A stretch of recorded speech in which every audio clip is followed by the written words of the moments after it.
Hello and welcome to 21st Century Music, where we help you to make better music and produce it.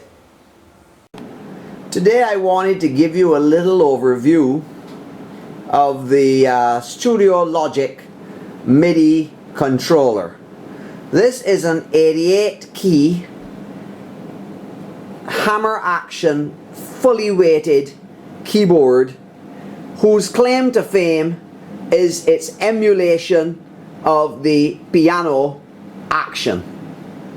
As a MIDI controller, it doesn't offer a whole lot of attractive features. The one that I have here in the studio is the SL-990 xp version, as you can see below. Apart from the weighted action keyboard, everything else is bare bones. It does have two nice mod wheels, as you can see there, and it has no display at all and a very rudimentary mechanism for entering only transpose, MIDI channel, bank select and program change. It can do nothing else. It has no sliders, no knobs, no buttons. As you can see, they avoid the buttons very neatly by using the keys of the keyboard to enter 0 to 9. As you can see there, you can enter your 0 to 9 by striking the actual keys on the keyboard in order to enter your program change. It has just simply these 5 buttons: program change, bank select, MIDI channel transpose, and a storage memo option, which the manual doesn't even explain how to use. So it's not really something that I could truthfully recommend, but its claim to fame is that it's very cheap, and as I said, the action is very realistic. In fact, it might even feel like a wooded key to the touch. It has the most realistic piano action that you could possibly want from any keyboard. In playing, in fact, if you start to pound on it a bit, it actually appears to be quite noisy, because you can hear the hammers behaving muffly underneath. So you get this muffled mechanical sound coming from the keyboard as you pound on it. Now, why would you need to pound on it? Well, as a matter of fact, my experience with it is that the sensitivity to playing is not as great as you might desire. Even when you have it set to light touch, so that you would imagine that you would get a louder sound with less than a pounding effort, the range of velocity touch between 0 and maximum volume is still what you might be upset with. So what you really should do before purchasing one of these babies is to play it to make sure that you're actually satisfied with the action and also with the touch.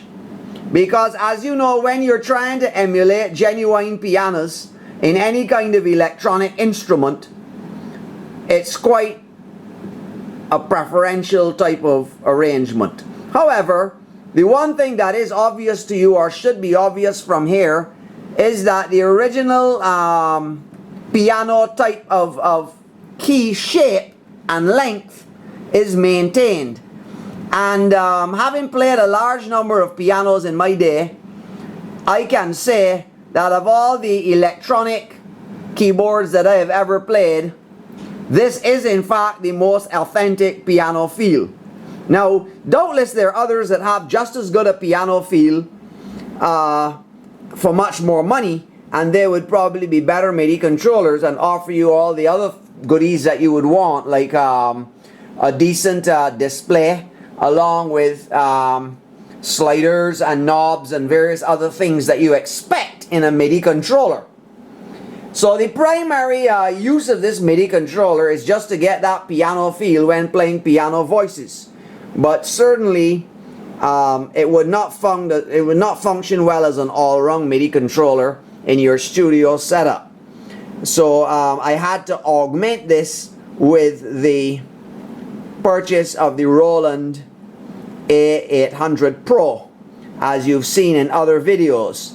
However, we're going to cut this video short now, and we're just going to give you a little sound of it through the EMT10 so that you can see how it behaves when it's actually played. Just remember that these sounds are coming from the Yamaha module, and the only thing that we're demonstrating here that relates to this particular keyboard is the velocity touch and the action, okay?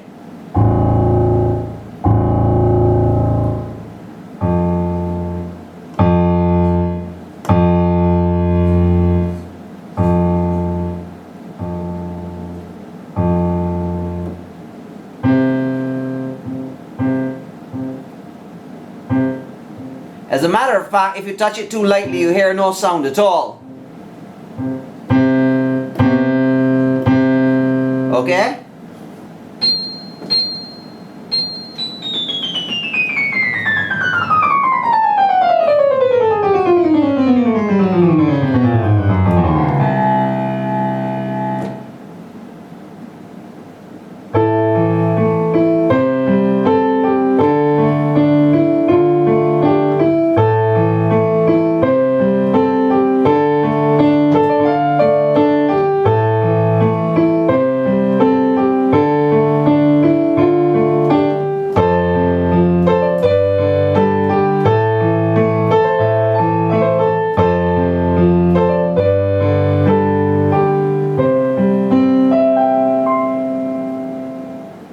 Thank you for joining us at 21st Century Music today, and we'll see you soon again.